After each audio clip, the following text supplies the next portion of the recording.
வெண்முரசு. வெய்யோன் 48. பகுதி 6. விழிநீரனல் 3. வாசிப்பது சந்தீப். கர்ணன் மஞ்சத்தில் எழுந்தமர்ந்து எங்கிருக்கிறோம் என்பதை உணர்ந்த இடையில் நெகிழ்ந்த ஆடையை சீரமைத்தபடி எழுந்தபோது தலை எடை கொண்டிருப்பதையும் கால்கள் குளிர்ந்து உயிரற்றவை என்றிருப்பதையும் உணர்ந்தான். மீண்டும் மஞ்சத்தில் அமர்ந்து தலை குனிந்து தன்னை தொகுத்துக் கொண்டான். நெஞ்சுக்குள் நிறைந்திருந்த விடாய்தான் தன்னை எழுப்பியது என்று உணர்ந்தான். திரும்பி விழுதுழாவி அரைமூலையில் சிறுபிடத்தின் மேலிருந்த நீர்க்குடத்தை நோக்கினான். எழுந்து சென்று அதை அருந்த வேண்டுமென்ற எண்ணத்தை உடலுக்கு அளிக்க சற்று தாமதமாயிற்று. முழுவிசையாலும் உடலை உந்தி எழுப்பி ஆடிக்கொண்டிருந்த மரத்தரையில் ஆடியமைந்த காலடிகள் பிழைத்தாளமென ஒலிக்க நடந்து சென்று அதை எடுத்து முழுநீரையும் அருந்தி திரும்ப வைத்தான். குளிர்நீர் அவனை நிலை கொள்ளச் செய்தது. உடலின் பல இடங்களில் கங்குகள் கருகி புகைவிட்டு அணைந்து குளிர்வதை உணர்ந்தான். ஏப்பம் விட்டதும் மேலாடையை எடுத்து சுற்றிக் கொண்டு மீசையில் இருந்த நீர்த்துளிகளை கைகளால் தட்டி துடைத்தபின் கதவை நோக்கினான். அது விரியத்திறந்து கிடந்தது சிறிய அதிர்ச்சியை உருவாக்கியது. இரவெல்லாம் பலமுறை கதவை உள்ளே தாழிட்டுவிட்டு எழ முடியாமல் அவன் படுத்திருக்கிறான் என்ற எண்ணத்தால் தவித்து கூச்சலிட்டான். முதலில் எவரோ உள்ளே நுழைந்து வெளியே சென்றுவிட்டது போல் தோன்றியது. அனிச்சையாக திரும்பி அறைக்குள்ளிருந்த வாளை நோக்கினான். பின்பு புன்னகையுடன் அவனேதான் அறைக்கதவை தாழிடவில்லை என்று நினைவு கூர்ந்தான். வெளியே சென்று குறுகிய இடைநாழுக்கு அப்பால் வெளிவானொலி மடிந்து கிடந்த படிகளில் ஏறி படகின் அகல் விரிவுக்கு சென்றான். நீர்க்காற்று குளிர்பெருக்காக வந்து அவனை அறைந்து மேலாடையை கவ்விப் பறந்தது. நீர்ப்பாசி மணம். நெடுந்தொலைவிலிருந்து வந்த மெல்லிய காட்டுத்தழை மணம். புதர்விட்டு வெளிவந்து அவனை திடீரென்று கண்டு திகைத்த வெண்முயல் போல நிலவு நேரெதிரில் வானில் நின்று கொண்டிருந்தது. முழுநிலவுக்கு இன்னும் சில நாட்கள் உள்ளன. இந்நிலவில் இனியும் என்ன முழுமை என்று எண்ணிக்கொண்டான். சுழற்றி வீசப்பட்ட பொன்னிறப் படையாழி போல் தன் கூர்முனையால் ஈயத்துருவலென கிடந்த முகில் கீற்றுகளை ஓசையில்லாமல் கிழித்தபடி உடன் வந்து கொண்டிருந்தது. நிலவிலிருந்து அவனை நோக்கி ஒரு பொன்னுருகிய பாதை அலையடித்தது. அதைக் கடந்து சிறிய வௌவால்கள் பறந்து சென்றன. அவற்றின் தலைவடிவைக் கூட காண முடிந்தது. அமரமுகப்பில் இருந்து பீதர் நாட்டு பளிங்கு குமிழ் விளக்கு பனிக்கால நிலவென செந்நிறவட்டமாக தெரிந்தது. அசைவில் அதிலிருந்து சிதறுவது போன்ற ஒளியில் அங்கிருந்த வடங்கள் பொன்னிறக் கழிகளாக தோன்றின. நீரலைகள் மேல் பொன்போடிப் பூச்சு போல் அதன் ஒளி படர்ந்தது. அலைவளைவுகளை செம்மலரால் என அது வருடிச் சென்றது. அதன் ஒளிச்சட்டத்திற்குள் வந்த பறவைகள் கனலென சுழர்ந்து அணைந்தன. நிலவைச் சுற்றி இருந்த பொர்த்துகள் வட்டம் மெல்ல அதிர்வது போல் தோன்றியது. இடையில் கை வைத்து அதை நோக்கிக் கொண்டு நின்றான். இருளுக்குள் கண்கள் பழகும்தோறும் மேல்வானத்தில் சிறிய பறவைகள் சிறகடித்து தாவித்தாவி பறந்து சுழல்வதையும் சில பறவைகள் குப்புற விழுந்து நீர்மேல் இறங்கி தொட்டு எழுந்து மீள்வதையும் காண முடிந்தது. நீர்ப்பரப்பில் கோடை மழையின் நீர்ச்சுட்டிகள் அரைந்து விழுவது போல கொப்புளங்கள் எழ சிறிய மீன்கள் துள்ளி எழுந்து விழுந்து கொண்டிருந்தன. சிறிய சிரிப்புகள். சிறிய வெள்ளிமலர்கள். விண்மீன்கள் கிழக்கு நோக்கி பெருகிச் சென்று கொண்டிருப்பது போல் ஒரு விழிமயக்கு ஏற்பட்டது. படகின் அத்தனை பாய்களும் புடைத்து எழுந்து ஒன்றுக்குள் ஒன்றென்று திரும்பி காற்றை தங்களுக்குள் சுழலவிட்டு வடங்களை இழுத்து எழுந்து நின்றன. மிகத் தொலைவில் ஒரு படகில் மயிலகவல் என கொம்போசை எழுந்தது. மான் போல ஒன்று மறுமொழியிருத்தது. புடைத்த பாய்களுக்குள் சென்ற காற்று திசை மாறுகையில் திமிரும் குட்டியை அதட்டும் அன்னைப்பன்றியைப் போல் பாய்கள் உம்மும் என உருமின. கொடிமரம் சீவிடு போல ஒலி எழுப்பியது. படகின் அமரமுனை புறவித்தலை என தாவி எழுந்து அமிழ்ந்து விரைந்தது. படகுக்குப் பின் இரு பெரும் நீர்வரம்புகள் விரிந்து தொலைவில் வந்து கொண்டிருந்த பிற படகுகளை நோக்கிச் சென்றன. நிலவொளியில் அவ்வலை வளைவு பாளைக்குறுத்தென விழுந்தது. அவற்றில் எழுந்தமைந்த அகம்படிப்படகுகள் கன்றுகள் போல தலையாட்டின. கங்கையின் இரு தொலைகரைகளும் இருளில் முழுமையாக மூழ்கியிருந்தன. அங்கு எரிந்த ஒற்றை விளக்குகள் செந்தொளிகள் என ஒழுகிச் சென்றன. நிழல்கரைக்கு மேல் பேருருவச் சிப்பி ஒன்றின் உட்புறமென ஈரக்கரிய மெல்லொளியுடன் வளைந்த தொடுவானத்தில் முகில்கள் இருக்கவில்லை. அவன் விடிவெள்ளிக்காக விழிகளால் வானை துழாவினான். பின்பு முழக்கோல் விண்மீன் தொகையை நோக்கி கணக்கிட்டு புலரிக்கு இன்னும் நெடுநேரம் இருக்கிறதென்று உணர்ந்து கொண்டான். மென்கூர் முட்டொகை பரவிய பாய்வளங்களைப் பற்றியபடி குனிந்து நிமிர்ந்து படகின் அகல் விளிம்பினூடாக நடந்தான். தரையில் ஒரு சால்வை காற்றில் பறந்து தூணைக் கவ்வி அணைத்து வால் நெளிந்தபடி கிடந்தது. உதிர்ந்து உருண்டு வந்து ஒரு தலைப்பாகை சுருளுக்குள் அந்தத் தலையின் இன்மை வடிவு எஞ்சியிருந்தது. படகின் தரைப்பலகைகளில் துச்சலனும் துச்சகனும் துர்முதனும் சமனும் சுபாகுவும் ஒருவரையொருவர் கால்கை தழுவி படுத்திருந்தனர். அப்பால் சுஜாதன் மல்லாந்து சற்றே வாய்திறந்து துயின்று கொண்டிருந்தான். துயிலிலும் ஜலகந்தன் கால்மேல் கால் போட்டிருந்தான். அவர்களின் மூச்சொலிகளை காற்றின் இரைச்சலுக்கு அடியிலும் கேட்க முடிந்தது. விந்தனும் அனுவிந்தனும் தனியாக தழுவிக் கிடந்தனர். மூச்சு எழுந்தமர மல்லாந்திருந்த துர்பிரதர்ஷனனின் கையில் அப்போதும் ஒரு குவளை இருந்தது. அவர்கள் அருந்தி இட்ட குவளைகளும் கலங்களும் உருண்டு சென்று படகின் விளிம்புப் பலகையில் முட்டி முட்டி ஒலித்தபடி உருண்டு பின்வாங்கி மீண்டும் சென்றன. பாய்கள் உருமியபடி மெல்ல திரும்ப படகு சற்றே வளைந்து மேலே எழுந்து வந்த சிற்றலை ஒன்றின் மேல் ஏறி சறுக்கி முன் சென்றது. சற்று நிலையெழுந்து வடம் ஒன்றில் உரசிக்கொண்டு இருகை பற்றி நின்று நிலைமீண்ட கர்ணன் மறுபக்கம் சென்றான். கௌரவர் அனைவரும் உலைந்தாடி ஒருவரை ஒருவர் முட்டிக்கொண்டு நிலைமாறினர். தொடுவானை நோக்க வேண்டுமென்று தோன்றியது. ஆனால் ஆறு சென்று தொடும் வான்விளிம்பு நிலவொளியும் பனியும் உருகி இணைந்த மெல்லிய திரையால் மூடப்பட்டிருந்தது. இளங்கருமை கலந்த தைலப்பரப்பு போன்று என்று எண்ணிக்கொண்டான். அது உறைந்து விழிக்கு உருகாட்டும் குளிர்.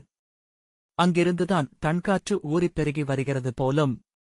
குளிர் என்ற சொல் எழுந்ததுமே தோள்களும் கழுத்தும் மயிர்ப்பு கொள்ள உடல் சிலிர்த்து உலுக்கிக் கொண்டான். மேலாடையை நன்கு சுற்றி கைகளுக்கு நடுவே வைத்து பற்றியபடி மார்பில் கைகளை கட்டிக்கொண்டு காலை தூக்கி அகல் விளிம்பில் வைத்து நோக்கி நின்றான். அமரமுனையில் நின்றிருந்த படகோட்டியின் உருவம் காற்றிலாடும் மரக்கிளையில் சற்றே சிறகு விரித்தும் கால் மாற்றியும் நிகர்நிலை பேணி அமர்ந்திருக்கும் பறவை போல் தெரிந்தது. கீழே துடுப்பறைகளில் படகோட்டிகள் அரைத்தீலில் என இயைபு கொண்டிருந்தனர். சீராக எழுந்து சுழன்று நீரை உந்திய துடுப்புகளில் மீன் சிறகின் ஒத்திசைவு இருந்தது. எங்கோ ஒரு சங்கிலி குலுங்கிக் கொண்டிருந்தது. மிக அருகே ஒரு யானை நடந்து வரும் உளமயக்கை அது அளித்தது. அரைவழி அறியாது திரும்புகையில் தெரிந்த கரிக்கிருள் ஓசையிலாது பதுங்கி அருகணைந்த யானை எனக் காட்டி விதிர்ப்புறச் செய்து காற்றில் கரைந்தது. புலரிக்கு இன்னும் நெடுநேரமிருக்கிறது என்று கர்ணன் எண்ணிக்கொண்டான். முற்புலரியில்தான் மகத எல்லையை கடந்து படகுகள் யமுனைக்குள் எழும் என்று சொல்லியிருந்தார்கள். அயலவரைக் கண்ட சிம்மக்குரளைகள் போல் பாய்மரங்கள் உருமி அதிர்ந்தன. கார்கால முகிலில் காற்றுப்பட்டது போல நீர்த்துளிகளை தெரித்தபடி 2 பாய்கள் பக்கவாட்டில் திரும்பி புடைத்து சற்று மேலேறின. மறுபக்கம் சுருங்கித் தாழ்ந்திருந்த ஒரு பாய் நெய்ப்பட்ட தீ போல திப் என்று எழுந்து மேலேறி விரிந்து வடங்களை இழுத்து வளைந்து நின்றது. அதன் வளைவு பரப்பில் பட்ட விளக்கொளியில் அது ஈரச்செம்மை வழிய பளபளத்தது. கர்ணன் விம்மும் வளங்களை பற்றிக் கொண்டான். படகு திசை திரும்பும் பருந்து போல நன்றாக சரிந்தது. படுத்திருந்த கௌரவர்கள் உருட்டப்பட்ட தாயக்கட்டைகள் போல கூட்டமாக புரண்டு சென்று பலகைகளில் முட்டி முனகியபடி எழுந்து திரும்பி படுத்துக் கொண்டார்கள்.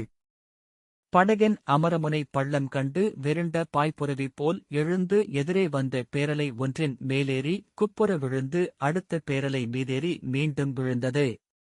இருபுறமும் ஊசலாடிய வடங்களில் உடலுரசி கைகளைப் பற்றிக் கொண்டு நின்றான் கர்ணன். "டேய், புரவியை நிறுத்து" என்று துயிலில் துச்சலன் சொன்னான். துச்சகனின் சிரிப்பொலி கேட்டது.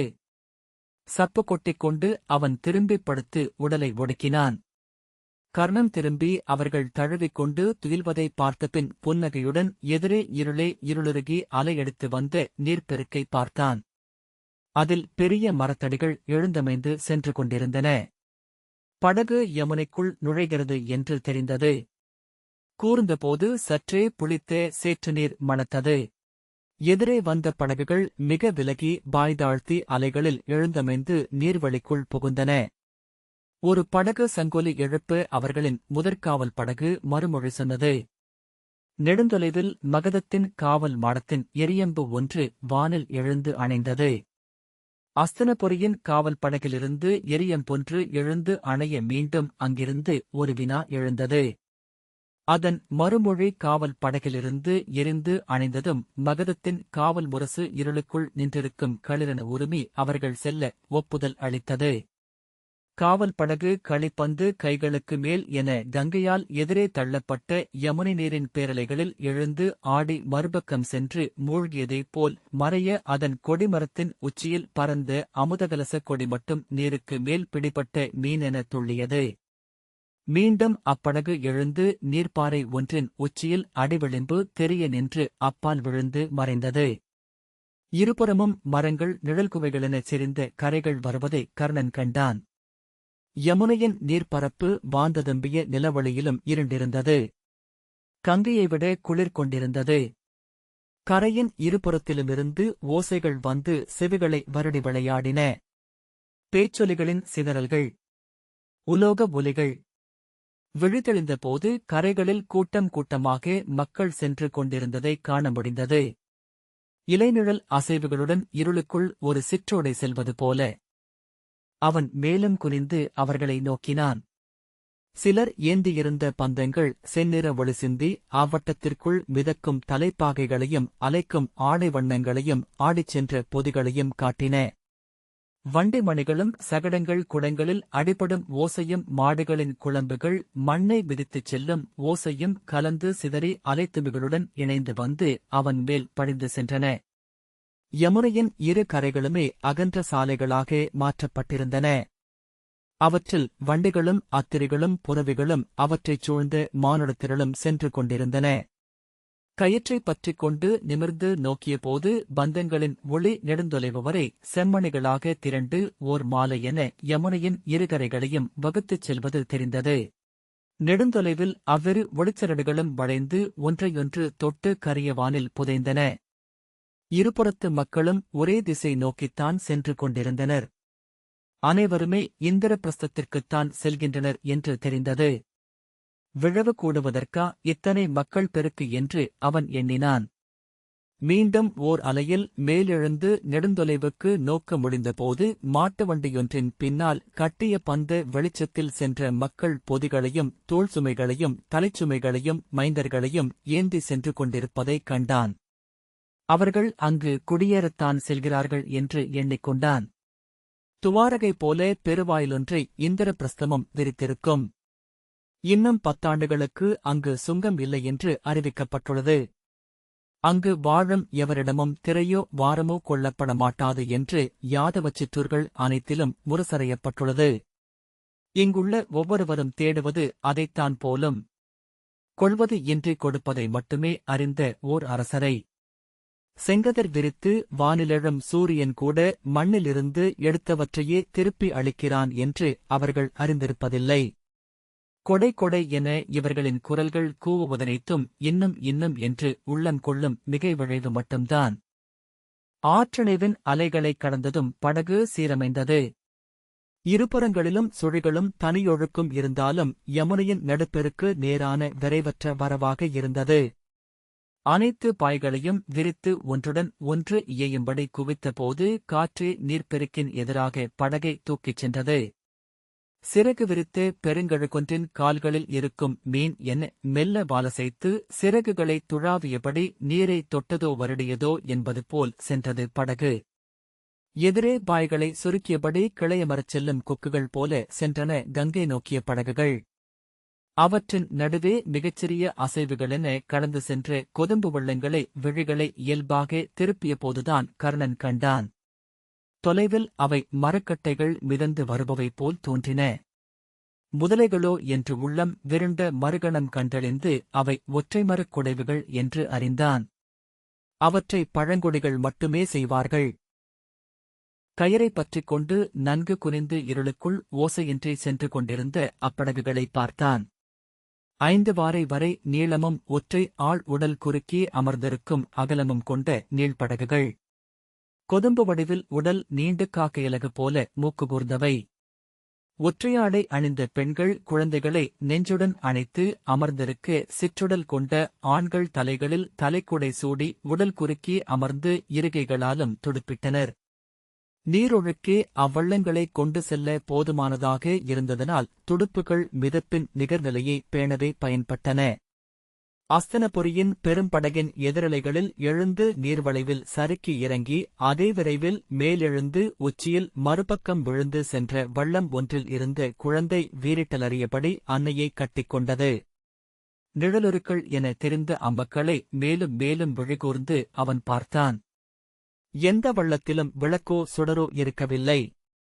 அனைத்திலும் அவை தாங்குவதற்கு மேலாகவே மக்கள் இருந்தனர். செந்நிறச் சிற்றுடலோர், தென்னை மரத்துவேர்கள் என அவர்கள் ஒருவரை ஒருவர் கவ்விச்சிருந்த செந்நிறக்குவையாக தெரிந்தனர். மரவொரி மூட்டைகள், வில்லம்புகள், சிறுகலங்கள், மரக்குடைவுப் பொருட்கள்.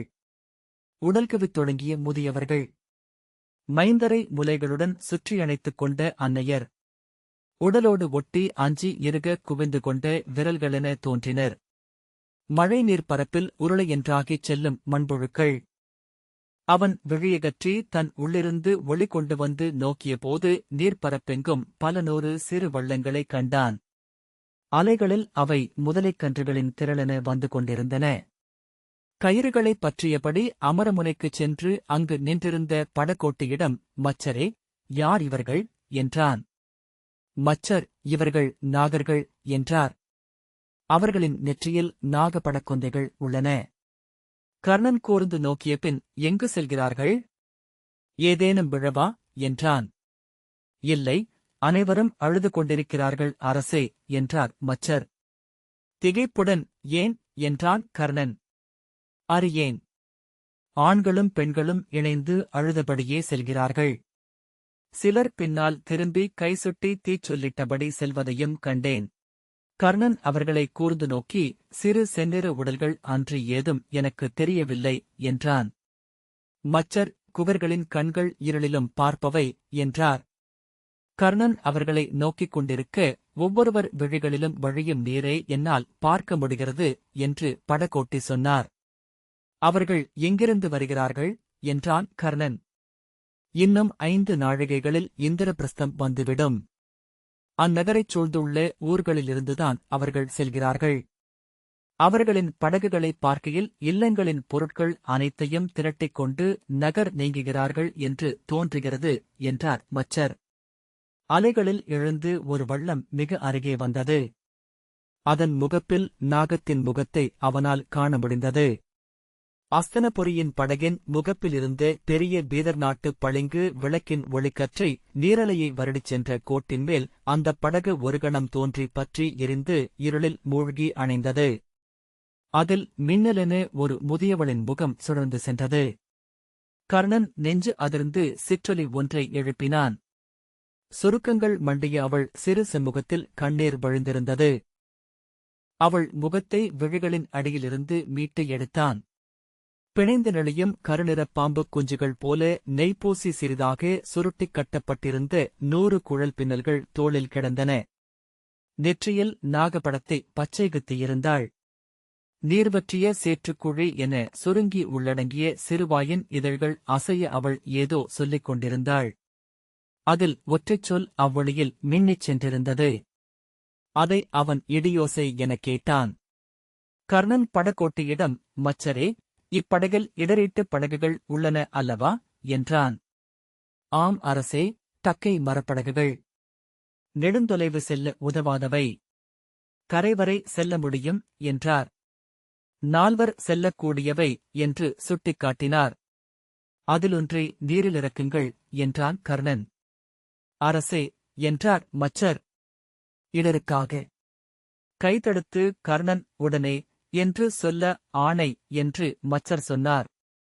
சுக்கானை கட்டிவிட்டு இழுபட்டு நின்ற கயிறு வழியாக சிலந்தி போல் தொற்றி விரைந்து தாவி இறங்கி அகல் முகப்பில் வெளிப்பக்கமாக சேர்த்து கட்டப்பட்டிருந்த சிறிய படகின் 4 கட்டுகளையும் ஒற்றைச் சரடால் இழுத்து அவிழ்த்தார். படகு கயிற்றில் சிலந்தி வலையில் சருகெனத் தொங்கி நின்று ஆடியது. பிறிதொரு கயிறை இழுத்து அதை நீர் நோக்கி இறக்கினார். கர்ணன், நான் அவர்களுடன் செல்கிறேன். இன்று விடிந்த பின்னரே அரசர் நகர் நுழைவார். நான் நேராக இந்திரபிரஸ்தத்தின் அரண்மனைக்கு வந்துவிடுவேன் என்று சொல்லுங்கள் என்றபின் அகல் விளிம்பைத் தாண்டி தொங்கிய கயிற்றைப் பற்றி தொற்றி இறங்கி சிறுபடகில் ஏறிக்கொண்டான். அங்கிருந்து அவன் கைகாட்ட கொக்கியை இழுத்து படகை விடுவித்தார் மச்சர். நீரை படகு தொட்டதும் இறுதிச் சரடையும் அவிழ்த்து மேலே இழுக்கத் தொடங்கினார். துடுப்பை எடுத்து பெரும்படகின் விலாவில் ஓங்கி ஊன்றி தன்னை விலக்கிக் கொண்டு சூழ்ந்து எழுந்த அலைகளில் ஏறி நீராழத்தில் விழுந்து நீர்மேட்டில் பறந்தெழுந்து மறுபக்க சரிவிறங்கி விலகிச் சென்றான் கர்ணன். அவனுக்கு முன்னால் கருமையாகத் தெரிந்த படகின் விலா பலகை வரிகளும் நீர்ப்பாசியும் சுண்ணமும் கலந்து படிந்து உருவான வெவ்வேறு நீர்மட்டக் கோடுகளும் பரவி பாறை பரப்பெனத் தெரிந்து மெல்ல ஆடி விலகி படகாகி சிரித்தது.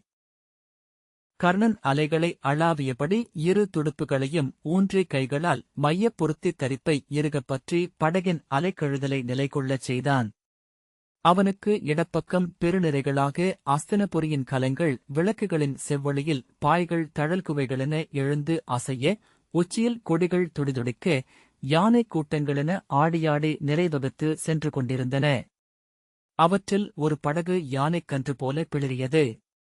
தொலைவில் பிறிதொன்று அதற்கு மறுமொழி உரைத்தது. கடல் யானைகளின் அருகே பரல் மீன்களென சென்று கொண்டிருந்தன நாகர்களின் வள்ளங்கள். வலப்பக்கத் துடுப்பை வலுவாக ஊன்றி இழுத்து தன் படகை ஒதுக்கி மேலும் மேலும் ஒழுக்கிலிருந்து விலக்கிச் சென்று அவர்களின் திரள் நடுவே புகுந்தான். அருகே சென்ற வள்ளமொன்றை அணுகி உரத்த குரலில், இனியவர்களே, எங்கு செல்கிறீர்கள் என்றான். அவர்கள் திகைத்தவர்கள் போல் திரும்பிப் பார்த்தனர். தன் மொழி அவர்களுக்கு தெரியவில்லை என்று தோன்ற நாகர் மொழியில், தொல்குலத்தவரே, எங்கு விரைகிறீர்கள் என்றான். ஒவ்வொரு விழியும் அவனை நோக்கி அசைவு கொண்டது. சொல் நின்று துடித்த இதழ்களை அவன் கண்டான். ஆனால் எவரும் அவனுக்கு விடையிறுக்கவில்லை. மேலும் துடுப்பை இழுத்து அப்படகுகளின் அருகே வந்தான். எங்கு செல்கிறீர்கள்? உங்களுடன் வரவிழைகிறேன் என்றான். படகை ஓட்டிக் கொண்டிருந்த நாகன் தன் தலைக்குடையை எடுத்து அருகிலிட்டபின் உரத்த குரலில், விலகிச் செல் இழிசினனே, மானுடருடன் எங்களுக்கு சொல்லில்லை என்றான். கர்ணன், நான் உங்கள் மேல் அன்புடனேயே வந்தேன். உங்களுடன் உரையாட விரும்புகிறேன் என்றான். தொடராதே என்றான் நாகன். செல், விலகிச் செல். கர்ணன் கை தூக்கி மேலும் பேச முயல அவன் தன் துடுப்பைச் சுழற்றி, போ